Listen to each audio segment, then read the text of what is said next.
back, baby. Offense, you know what to do. It's football time in Tennessee. Huh?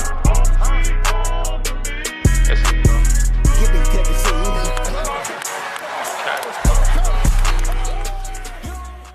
What's up, everybody? Welcome in to another episode of the 1796 Sports Podcast, where we are at the week of the season where people lose their minds, where people overreact both ways.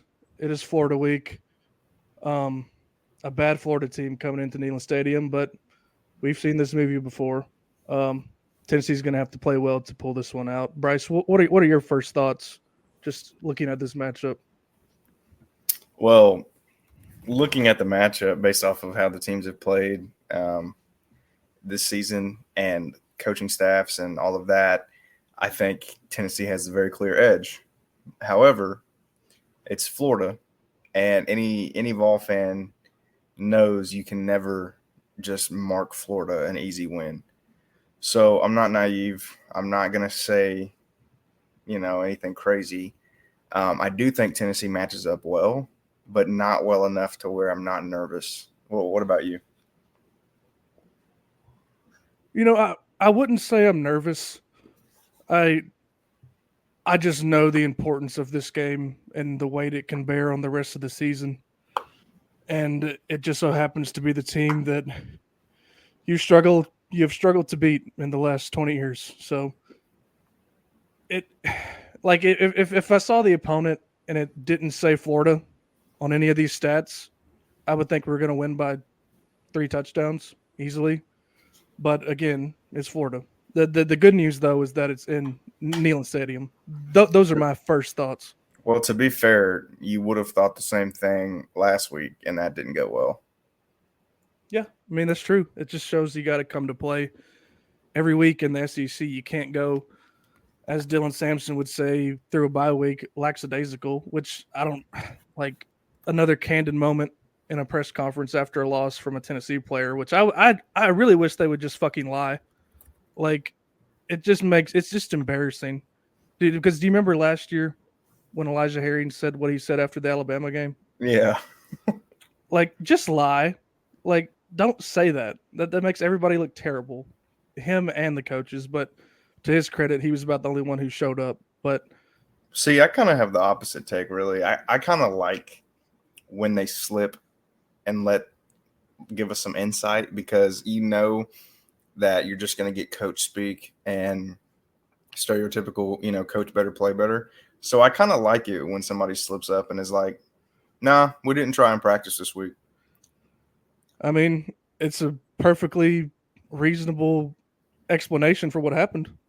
But I will give Arkansas credit. They had a good game plan and all that junk. But moving on to Florida, I guess the first thing we should talk about, unless you have another opinion, is the Gator defense and how, for the lack of a better word, horrendous it has been so far.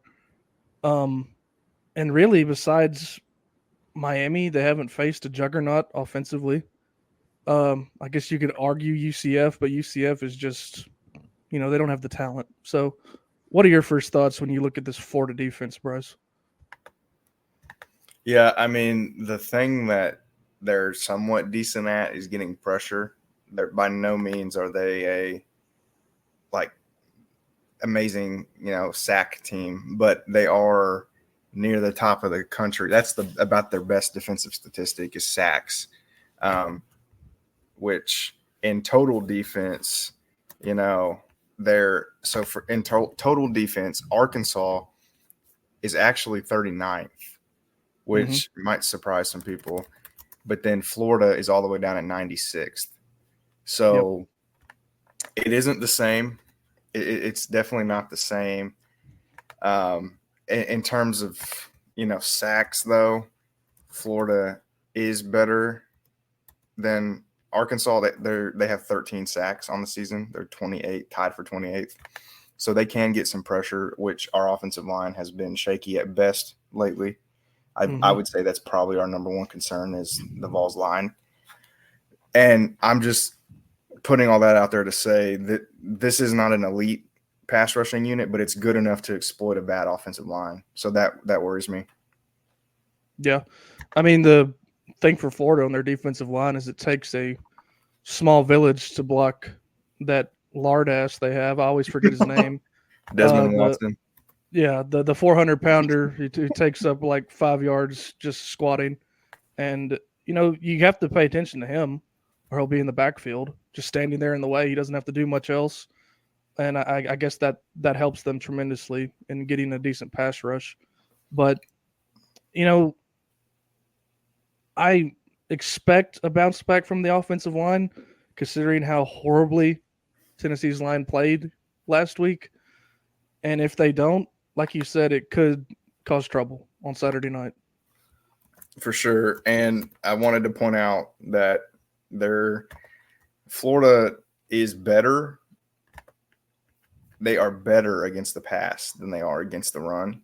So, which they're not good against the pass either. Don't hear what I'm not saying. They're 80-something in pass defense and 101 in run defense. So it's not like they're great at either. But you can run on this team for sure. I mean, you can run all over this team, and I think that's going to be crucial because Sampson's been amazing. Like you said, he's probably the only player on the offense last week who doesn't deserve any of the blame. I mean, for reference to how bad Florida's defense has been this year, UMass is better against the rush than Florida is. So, Hawaii and UMass are better at you, then you probably fucking suck. So yeah. This should not be – I'm expecting there to be wide open holes. That Vince Wilfork wannabe Desmond Watson, unlike Vince Wilfork, Desmond Watson can't move. Like, unless you run straight into his belly, he doesn't affect the play at all. Yeah. So, yeah, I mean, I'm not really that worried about him. I mean, I wouldn't want to block him, but like you said, he's just a big slob who stands there and takes up space. But luckily, Yeah. I think Heupel will – this is going to be the type of game where I think we need to do a lot of motion and we need to do a lot of sweeps, a lot of outside runs. I don't want to see a whole lot of halfback draws. I don't think that's the kind of – you don't really want to go up the middle. But I think a lot of motion and a lot of sweeps, I think a lot of that will help a lot. I mean, I would really expect Sampson to have another – it wouldn't surprise me if he goes over like 120 again. Yeah. I mean, and I wrote about this earlier this week on the website. When teams are only worried about an inside zone as far as the running game for Tennessee, it just makes it easier to stop, even when you're facing a 3-man front. I mean, they know what's coming. And one of the only plays I remember where we didn't go straight up the middle was a outside zone that we gained like 4 yards on. So just more creativity in the run game, like you said, keep them on edge. And, that can only help when you're facing a bad run defense. And to what you said about Desmond Watson, you're not too worried about him. I just remember last year him assassinating Joe Milton and Joe Milton arm punting the ball for an interception. Like that, it can happen if you don't take him into account. So definitely someone Tennessee can't disregard. But moving on to their pass defense now, again, like you've already mentioned it, they're 82nd. So they're marginally better defending the pass. And last week, Arkansas also was in the 80s in pass defense, and we saw how that went, whether it was the play calling, the mistrust of Nico so far, the wide receivers not getting separation, a whole number of things that could be the problem. But it's good for the passing offense for Tennessee that you're going up again against another back end in the country pass defense. For sure. And another another like facet of that is Florida they don't force turnovers at all. Like Tennessee actually has the same amount of interceptions. Like Tennessee's defense has 2 picks and the Florida Gators also have 2 picks, but Tennessee's 40th in turnover differential. Tennessee's 46th in turnover differential, and Florida's 101st. So, like, Florida does not win turnover battles. They don't force a lot of fumbles. They don't force a lot of interceptions. So that's another thing that should make you feel a little bit better about this game, is because when you have a young quarterback like Nico, like we've seen it, we saw it last week a little bit, like, and playing at home will help too, getting rattled and making, young mistakes. But Florida isn't the type of defense that has capitalized off of those mistakes. So I don't think you have as much to worry about there. Yeah, for sure. Like you said earlier, talking about Tennessee's run game, and we've already touched a lot on Desmond Watson. I mean, he's a guy who can cause trouble for an offensive line in the run game. But the offensive line going up against a team that, like you mentioned at the very start, can get sacks.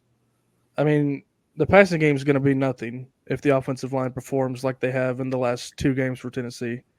I don't know if Lance Hurd came to Tennessee to collect the check and then not practice, or just he's been terrible since the NC State game. Let's just call it yeah.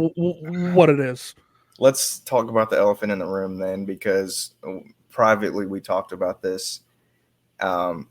We hear the rumors, that everybody else hears, and we weren't going to speak on it, because it's unfounded. If we can't prove it, we're not going to speak on it. But me and you both said that if he plays like shit, or if he pulls any more shit, the gloves are coming off.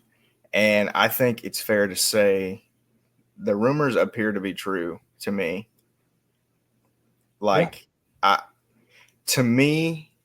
I think the Oklahoma thing, it's a lot easier for me to believe that he was sitting out for selfish reasons. But the thing about it, though, is the rumor was that he didn't want to play until he was 110% healthy, because he didn't want to put out bad film. But he put out fucking terrible film last week. So either he got really bad advice, or he just suddenly forgot how to play football. Yeah, and normally, you know this, Bryce, more than anybody, I'm never for bashing a player, especially a college player, when they're struggling. I was last year when people booed Kamal Hadden after the play in the swamp where he missed that tackle. I was irate at Tennessee fans sitting there in Neyland Stadium. Can I play devil's advocate, though? I know. Just hold on. I'm gonna get to what I think you want to hear. It's very easy for me to change that opinion when it seems like they're not giving effort. Because Lance Hurd multiple times against Arkansas got beat and then just stood straight up and didn't do anything. Like, if he does that again, I want Dane Davis in that spot for the rest of the year. And I'm not even messing around, because that is your blindside left tackle, the guy who was supposed to be the fix there. He's not. If he keeps on doing this, I mean, I would put Campbell back at left and put Dane at right, but some people already want that to happen. But it's just, I agree with you, and I know it's coming from a good place. Like, me and you and most of our followers on Twitter, like, we're all older than everybody on this team. So it's a little bit weird to be an adult giving a kid shit, But I think that dynamic is changing a little bit now, because they're making adult decisions. Like, if he's sitting there making business decisions, and it's not like it was 10 years ago, 8 years ago, 6 years ago, where, they're just kids that are committed to their school and they're playing for us, giving us their all. Now they're going where the money is. And it seems like that's what Hurd is doing. That's why I think there's a difference. The Kamal shit was ridiculous. Kamal worked his way up, worked his ass off his whole life to get the shot. He came to Tennessee, and he played bad sometimes, but he gave it his fucking all. He didn't transfer in for a bag. That's different to me.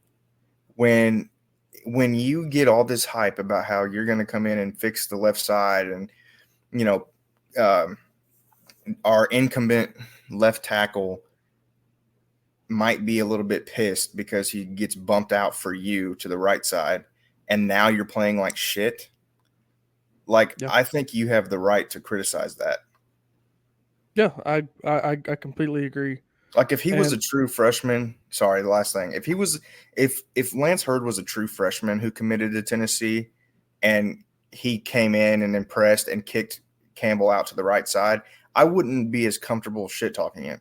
But the fact that he was already starting at LSU and he came, I mean, let's just call a spade a spade. He came here for money. He didn't come here for free. That's different. yeah.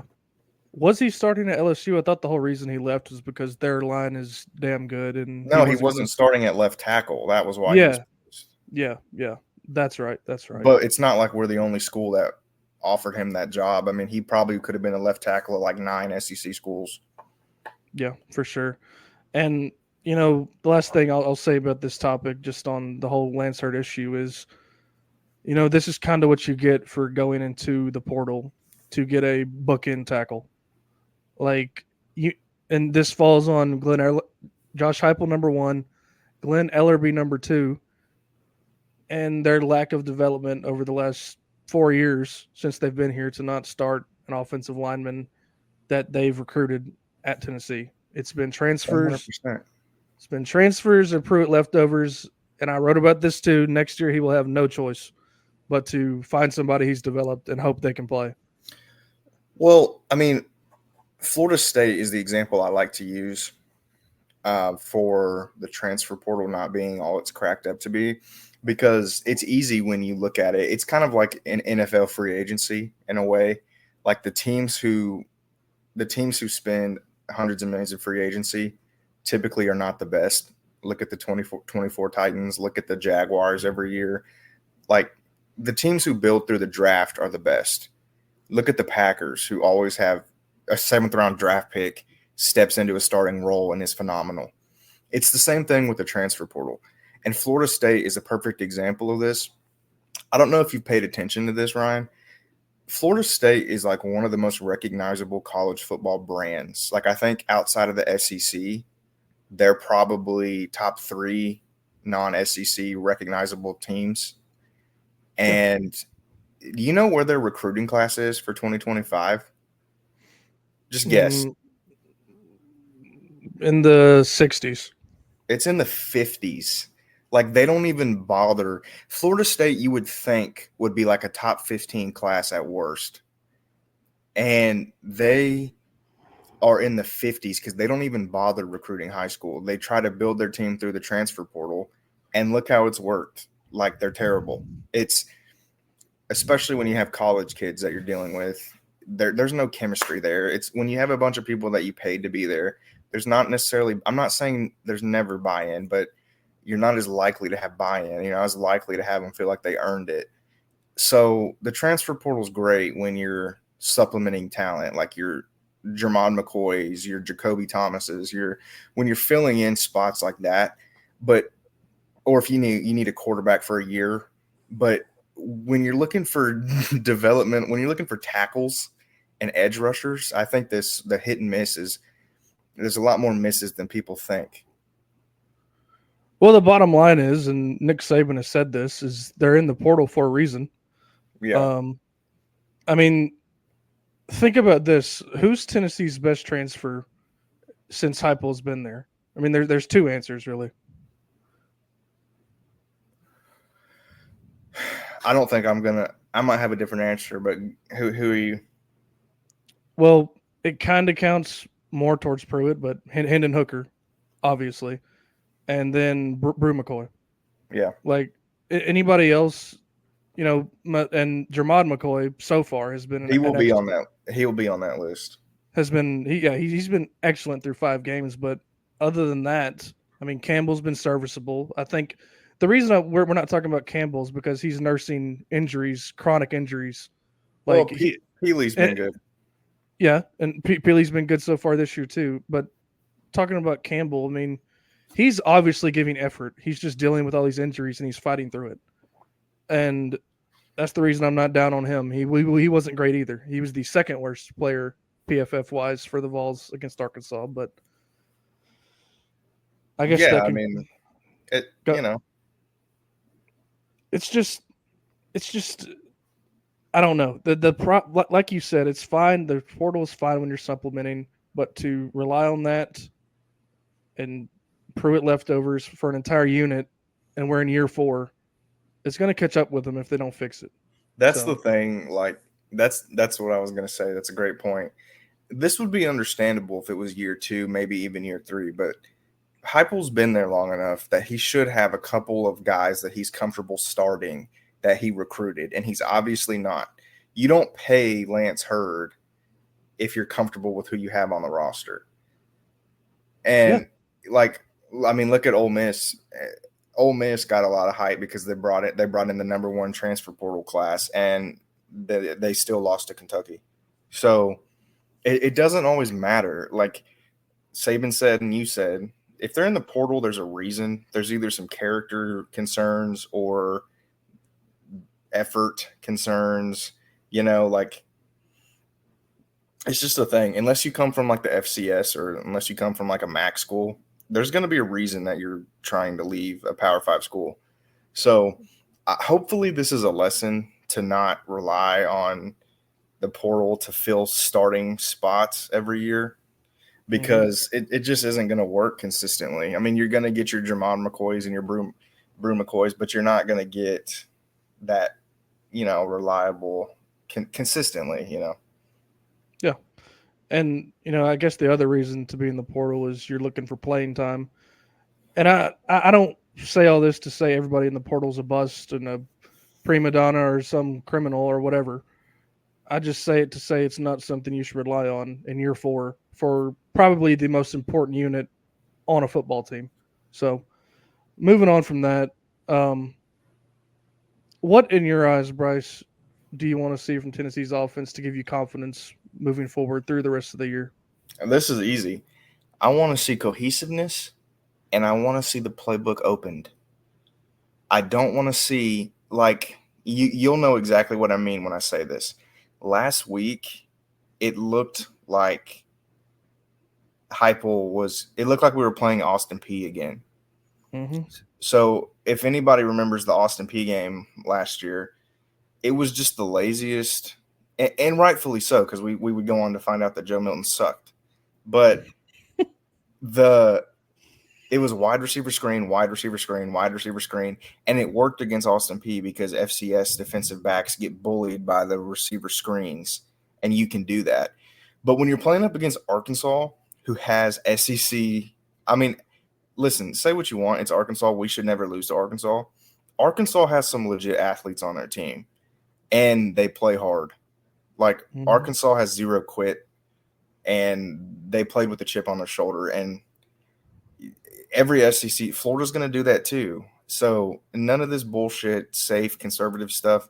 And also, what I mean by open the playbook, when it's now been 2 weeks now, Oklahoma and Arkansas, where we score a couple touchdowns and Heupel just decides to mail it in, like running it on 3rd and long, doing screens that get 4 yards, Nico running for his life and then throwing it out of bounds.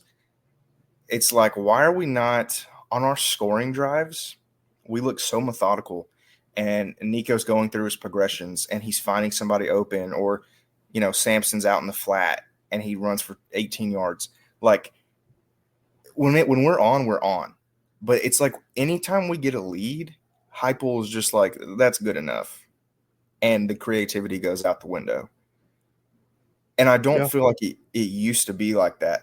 It was like that last year. But like we said, we kind of gave it a pass because we don't think Joe Milton's any good. But with Hendon on the team, it was not like that. Like, we could score 50 points at will, it seemed like. I don't know what you think about that. I mean, I know what you wrote about, but I don't know what it is. Like, Heupel, anytime we get a lead, Heupel's just like, all right, we're going back to the 5th grade playbook. Yeah, you're 100% right. And, I'll give them a pass for Oklahoma because we had a, insurmountable lead. once the game, got to 22-3. Like Oklahoma's offense was never going to do that. And I think that was the best decision in that game. But when you have I think we made it 14-3. Arkansas scored on their next drive. So now you have a 4-point lead.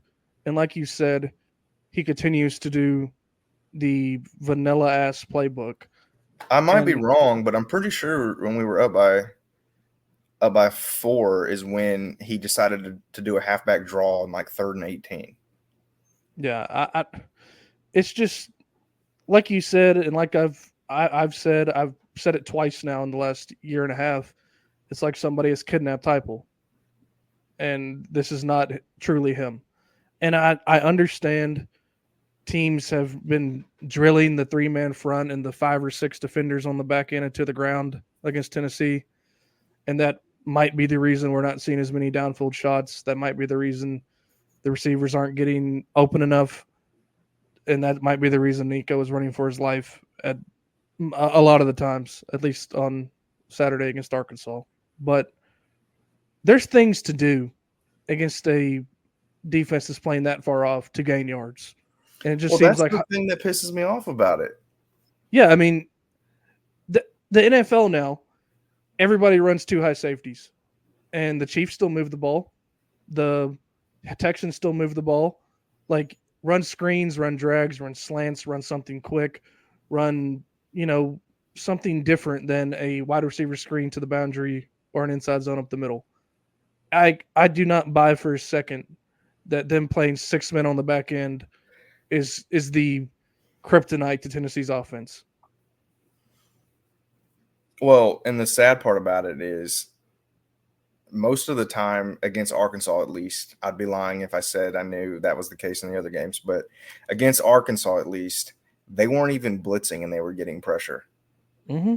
And that's the part that is concerning to me, because you're thinking, like, logically, if they drop 6 people back in coverage, then you're going to have the flats are going to be wide open. But the problem is our line can't block.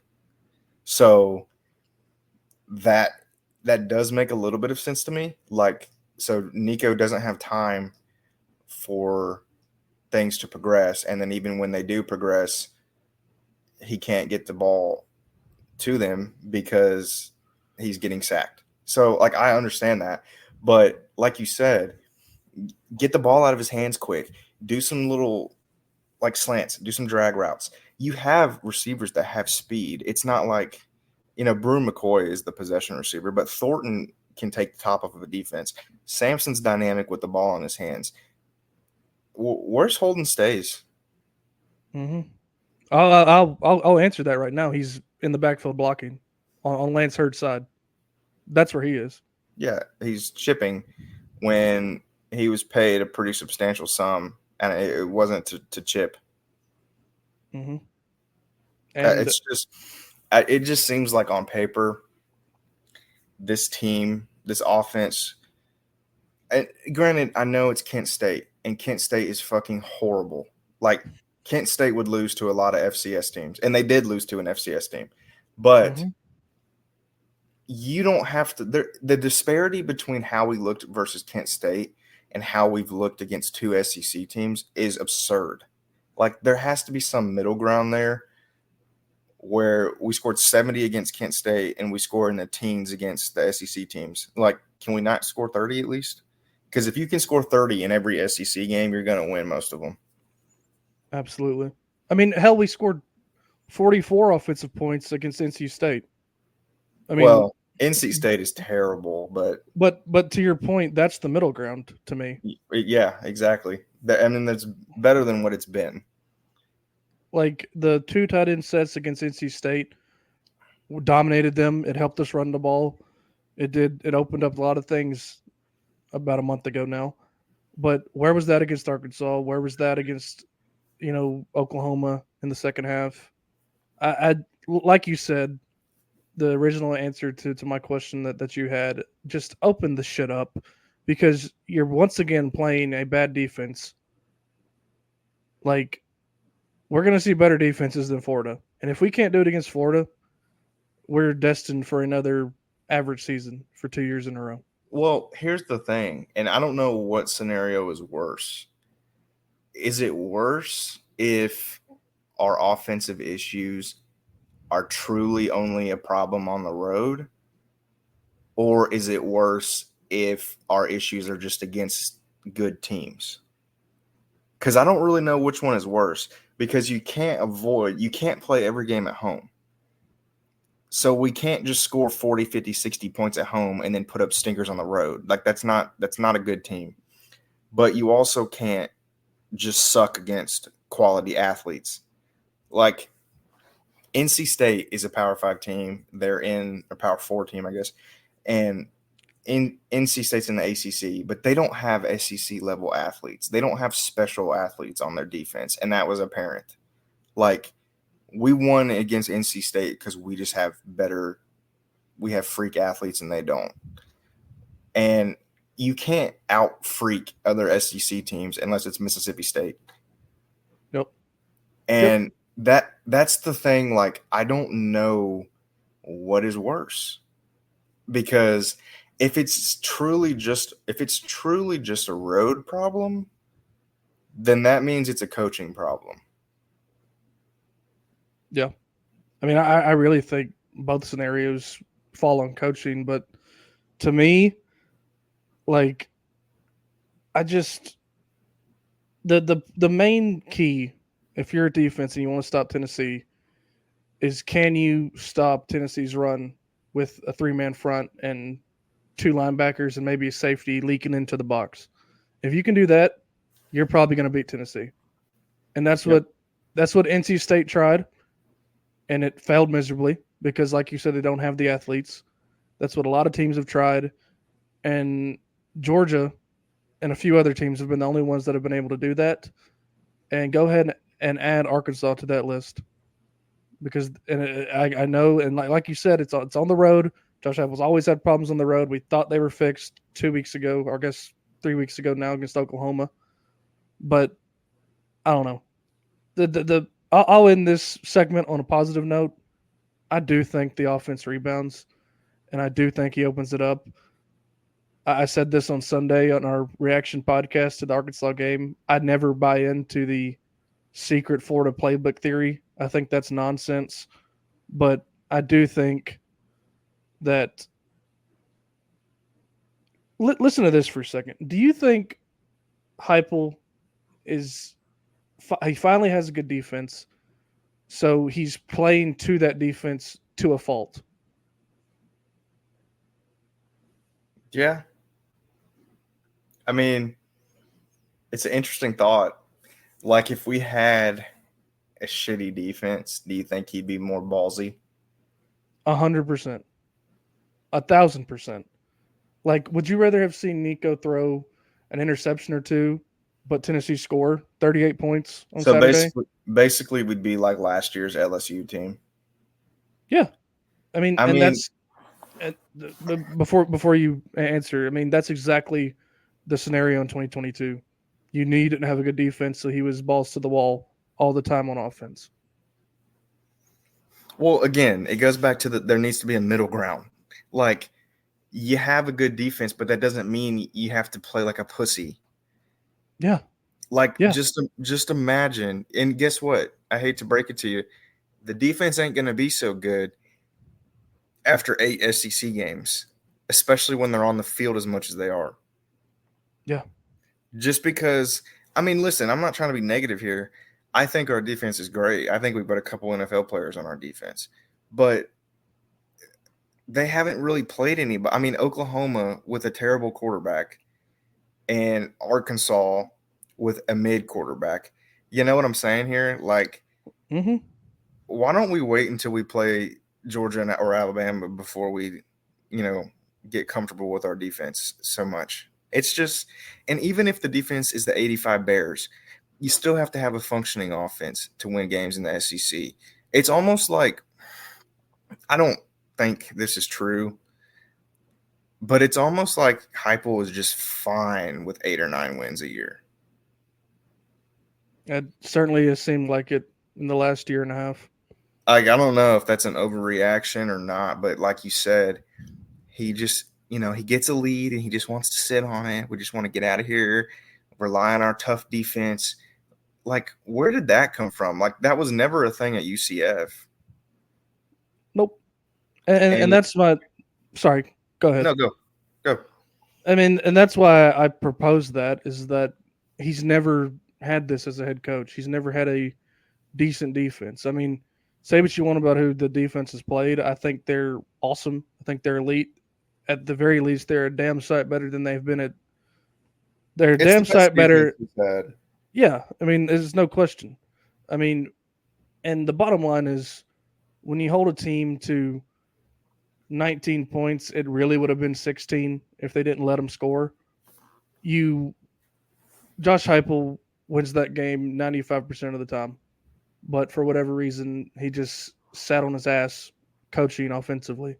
So, well, yeah, I mean, we've kind of hit that. You know where we stand on that. But you did mention that you think the offense will bounce back, and you think that he'll open things up a little bit. So that implies that you think we'll probably have a pretty good game.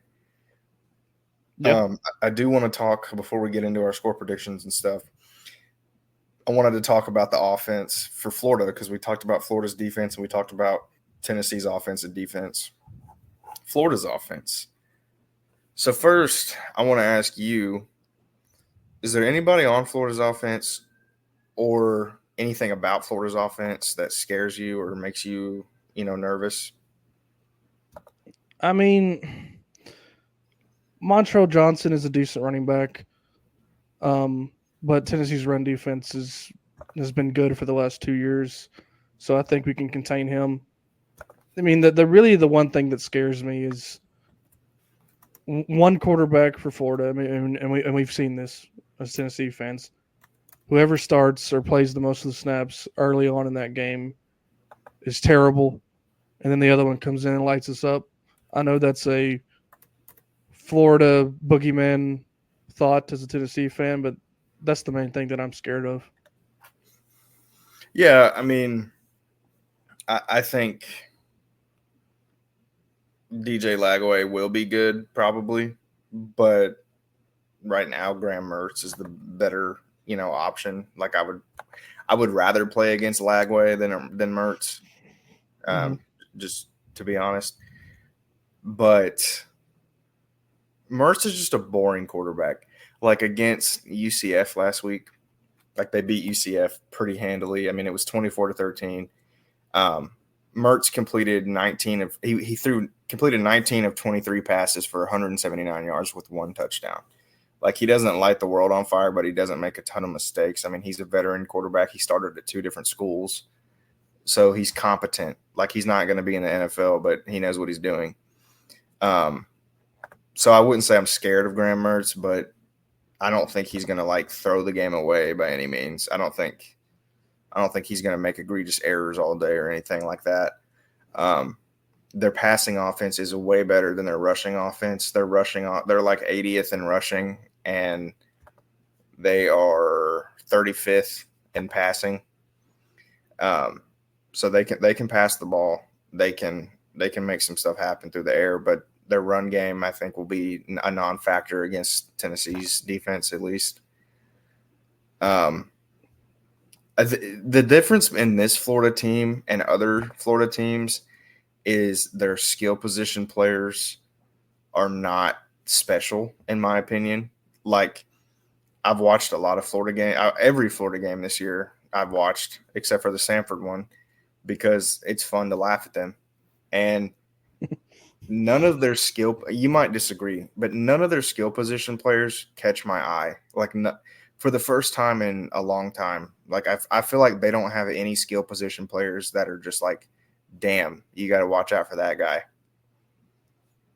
No, I mean, the guy that worries me the most is who I said. Yeah.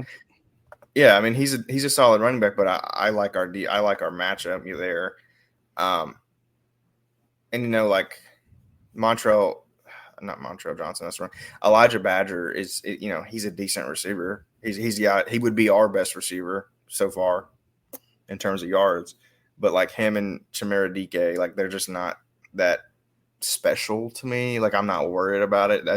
It's not like you're playing Ryan Williams, you know. So I think I don't think this is a recipe for Florida to score a ton of points necessarily. Again, it's an SEC team that has SEC athletes, so of course, if you mess around, they can make plays and they can score points. But like I said at the beginning, I think this is it's a good matchup for Tennessee. I think it really is. Yeah. And Our defense. just one last thing about that. The thing last week that kind of killed us, you know, other than our offense playing like shit, is we don't really do very good against mobile quarterbacks. And Taylon Green, we kept him in check for much of the game. But I'm not even necessarily talking about him rushing. I'm talking about him just avoiding pressure, just avoiding sacks, moving around in the pocket, finding open receivers. There was a lot of times where Taylon Green last week just escaped, moved around, you know, found a better angle, got the ball to a receiver. Graham Mertz doesn't have that. He's a lot easier to kind of keep in the pocket. So I think that helps out a lot too. Yeah. And that's the reason that I would rather see Mertz than Lagway. Like Lagway has the ability to be a baby Taylon Green, the guy that we saw last week. Like he has that ability to make plays and avoid the pressure and at the very least not take a sack when it's almost a guaranteed sack. That's why I would rather see Graham Mertz because Graham Mertz is like cement shoes. He's getting the ball out as quick as he can. He's not looking to scramble.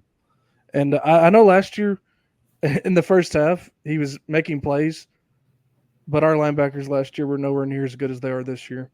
So I'm not too worried about Mertz and his mobility. So, I mean, the thing I'll say about Florida's offense and what they are going to do 1,000% is try to control the clock, control the game like any other Tennessee opponent. And I'll say this about Tim Banks. Tim Banks, you have been incredible so far this year. You're leading your best Tennessee defense so far. I mean, there's not too many scenarios where this isn't Tennessee's best defense statistically since you've been there. But the bend don't break is not conducive to how Heupel wants to run the game. And when you let Arkansas have the ball for 9 minutes to start a game, that zaps a lot of momentum. So please get after whoever's in the damn game at quarterback. Yeah, absolutely. This could be a James Pierce game. Well, last week was a James Pierce game. I know. He was awesome. He was incredible. And, you know, he did plenty, more than plenty for Tennessee to win that game. I'd say he's the other player who came to play, and a lot more players on the defense, really. But the good news for Tennessee's defense and bad news for Gators' offense is this game is in Neyland Stadium. It's at night. Everybody's going to be liquored up. And I think, you know, obviously that only helps Tennessee. Well, you know, probably the best statistic that Florida has going for them on either side of the ball is their offensive line. Mm-hmm. So that's why I said it just seems like it's set up to be a James Pierce game. Special players make special plays. On paper, Florida has a good offensive line. They've only allowed 5 sacks all season.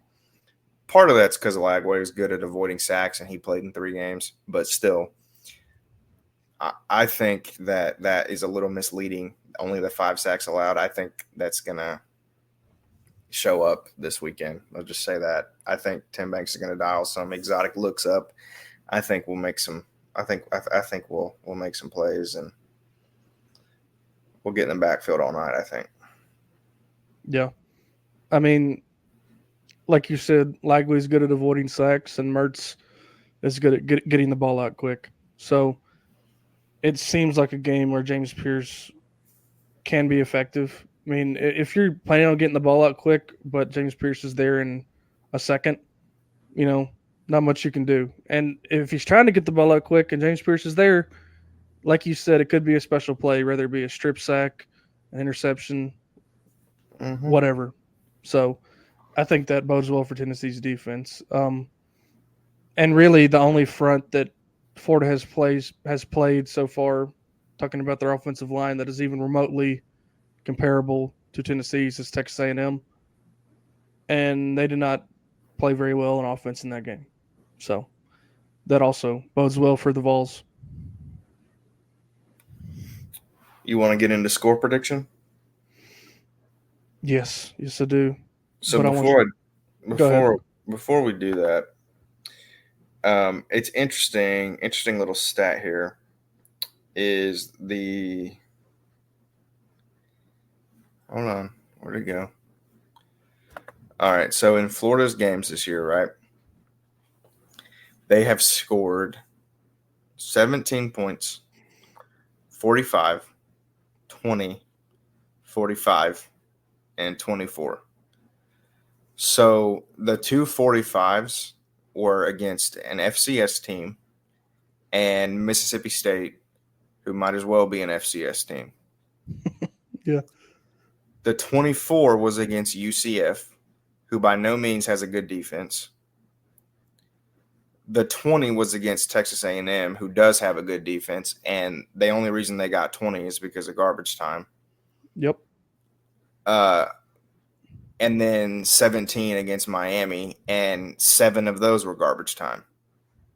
So the 2 times that they've actually played a solid defense this year, they have struggled to reach double digits. Yeah. So that, in my opinion, is the most important stat for either side of the game. That's the most important stat, is they cannot score points when they play against a good defense. And if you think Tennessee has a good defense, that should tell you all you need to know. Well, I 100% think that. And like I said, another thing that Florida hasn't faced this year is a batshit crazy environment. Their only away game was at Mississippi State. That also bodes well. Just talking about the game overall before I give my score prediction. Like I started this with, if you took the name off the stats here for the Florida Gators, I'd say Tennessee wins this game.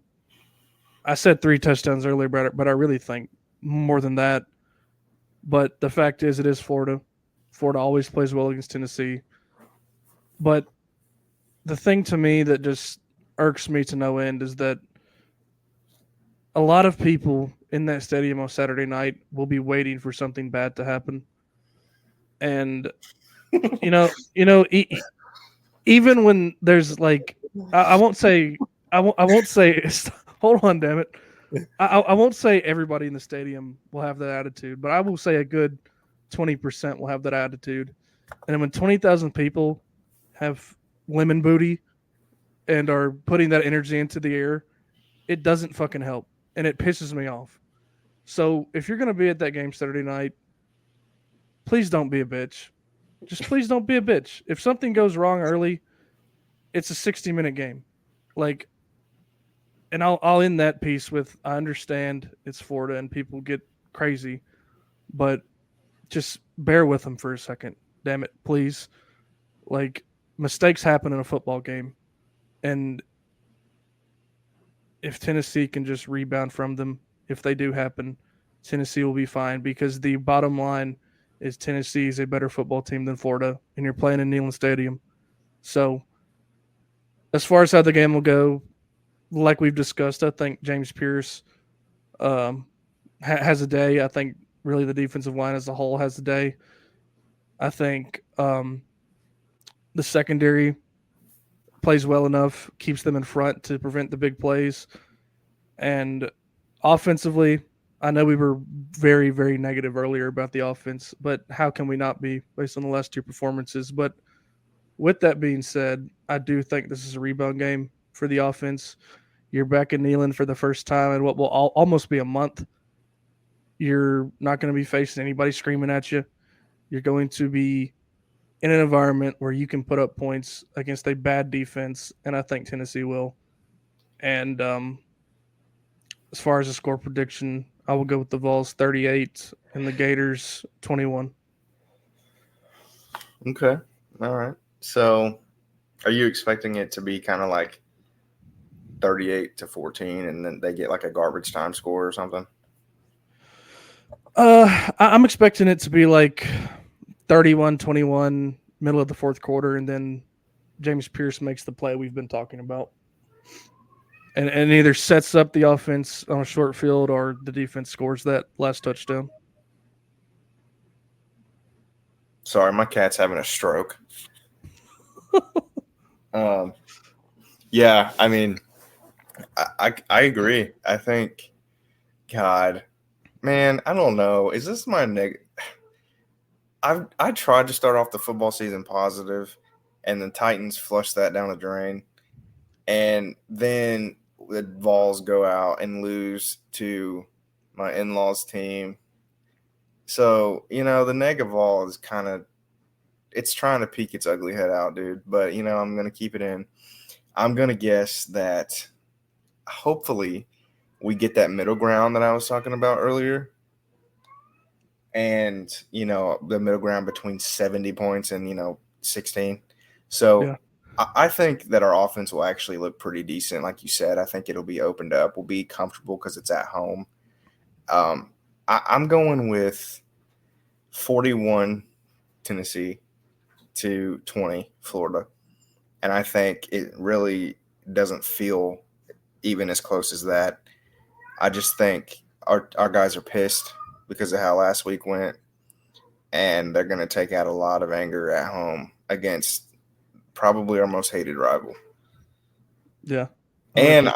And don't discount the fact. I know you don't read into shit like this, but don't discount the fact that a lot of the guys that are playing on Saturday were playing in Gainesville last year, and they're going to remember that. Well, what I would say to that is grow a pair. Like, every game is different. Every year is different. Every team is different. And like I ended my prediction with, Tennessee is just the better team, and they should win. And I don't care that Tennessee has had the better team against Florida and lost before. The last time they were in Neyland, Tennessee won, and it's just a game. Like I said earlier, it just annoys me to no end that people are sitting there waiting for something bad to happen. It just like do you get that, Bryce? Like, it just makes me so mad that every time I walk into that stadium for a Florida game, I can feel the negative energy before the game is even kicked off. I mean, so part of it, I agree with you. And then the other part of it, I kind of sympathize with those people because this fan base has been through absolute hell. Like, I don't think Negavols, like, and, if social media was around in the 90s, I don't think Negavols would have been a thing as much just because, living through the Dooley, Butch, Pruitt era does something to your psyche. So I'm not really, I don't fully blame them, but it is annoying, like you said. Like it's getting pretty bad when I look like one of the sane ones. That's when you know that you're kind of in too far, because I couldn't believe some of the shit I was seeing on Twitter. And this isn't like normal Negavol stuff. Like, some of the shit I was seeing last weekend, you would have thought that like our team died in a plane wreck. Like, it was one SEC road loss. Like, if you think about it, if you just say it like that, instead of saying we lost to Arkansas, if you just say it was one SEC road loss, it suddenly doesn't sound that bad, does it? No. Like, and people were acting like, I saw multiple tweets about how Nico sucks and how Heupel sucks and how, like, I even saw some people try to get back into the Joe Milton argument, saying that we owe Joe Milton an apology. Like, it was just absurd. So I do agree with you. Like, that's really fucking annoying how bipolar our fan base is. Like, a player makes one good play and he's the greatest thing God's ever created. and then he makes a bad play and they're like wishing death upon him. Mm-hmm. Like that up and down nature is annoying. Just try to keep it level, Vols fans. Like it's not going to be perfect. I mean, being a Vols fan is hell a lot of the time, but we'll get through it. It'll be fine. There's going to be some plays that probably piss us off. Like if we get off to a slow start, like say Florida goes down and scores on their first drive, people will already be panicking. Yeah. But go ahead. Just wait till you have a reason to panic is all I'm saying. Like me and you are – it's not like we don't care. Me and you were pissed. Like we were pissed at halftime last week. But you don't have to go scorched earth every time something doesn't go your way. Yeah. I mean, I don't mean this to be a lecturing of Negavols or anything like that, but like you said, it's just the bottom line is if you're letting a group of teenagers affect the rest of your day or the rest of your week, you need to reevaluate life anyway. This is supposed to be fun, and if you don't think the team's going to win, why even buy tickets and go to the game?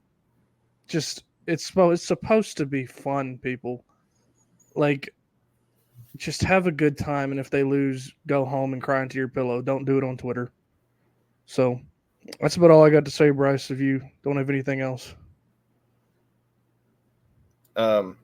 Yeah, I mean, thoughts and prayers are with all the victims in Florida of the multiple hurricanes that they've had recently. That sucks. Some things are bigger than football, so hopefully everything is okay for those people.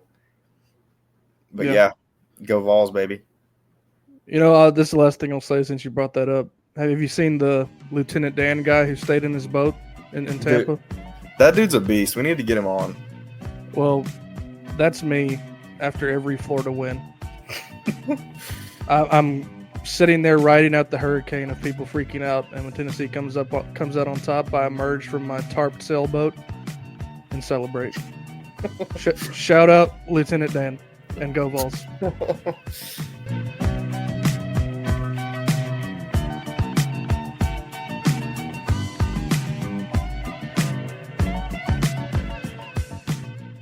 Those guys put their jocks on just like you do. Those guys like the same girls that you guys like. Everything's the same. Okay, it gets back down to who wants to will it the most. All right. It gets back down to playing a football game like you are capable of playing.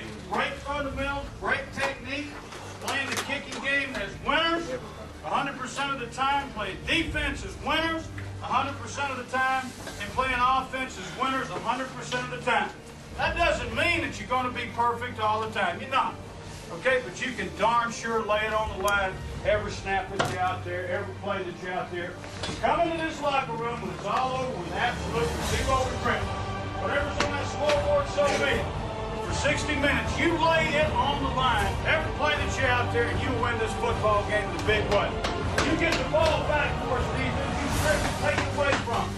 Regardless of the score, regardless of what happens, we're going to play 60 minutes of the best Tennessee football of this 2001 season.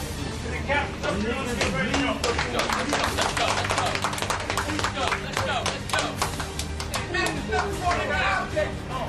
Hey, Max.